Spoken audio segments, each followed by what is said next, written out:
یرمیہ باب 24 آیت 6 میں درج ذیل کلام پیش کرتا ہے، کیونکہ ان پر میری نظر عنایت ہوگی اور میں ان کو اس ملک میں واپس لاؤں گا، اور میں ان کو برباد نہیں بلکہ آباد کروں گا۔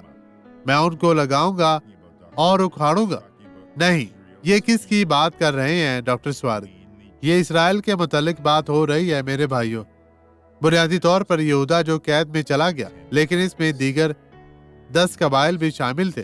اپنے آپ کو الگ نہ کریں، کیونکہ خدا میں آپ شامل ہیں۔ آپ نے چرچ چھوڑ دیا، واپس جائیں۔ آپ غلط راستے پر تھے، مسیح میں واپس آئیں اور خداوند آپ کو برکت دے۔ اب اس گواہی کو دیکھیں اور برکت پائیں۔ میرا حادثہ ہوا اور اس حادثے میں میری ریڑھ کی ہڈی پہ چوٹ لگی، لیکن ابھی مجھے کچھ محسوس نہیں ہوتا اور میں پھر بھی لنگڑا کر چلتی ہوں، لیکن تکلیف میں رہتی ہوں۔ یہ بہت تکلیف دہ ہے۔ آپ اس جگہ کیسے پہنچی میری بہن؟ برائے کرم ہمیں جی دکھائیں۔ دیکھیے، اس طرح نہیں، اس طرح چل لیں، اس طرح جیسے آپ پہلے چلتی جی تھی۔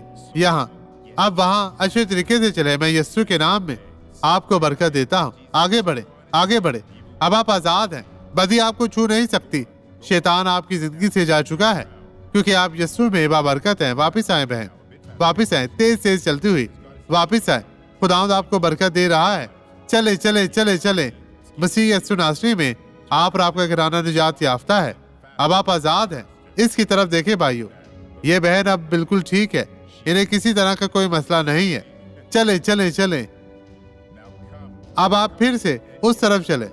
سب کو دکھائیں کہ خدا نے آپ کو برکت دی ہے۔ یہاں دوڑیں، تھوڑا دوڑنا شروع کریں۔ آئیں اب دعا کریں باپ۔ ہم اب سب کے لیے دعا مانگتے ہیں، ہر ایک کی واپسی کے لیے، اور میں ان تمام برائیوں کی ملامت کرتا ہوں جو ان کی زندگیوں میں کام کر رہی ہیں۔ میں کہتا ہوں دور چلی جا، غائب ہو جا، درد ابھی غائب ہو جا، یسوع کے نام میں، آمین۔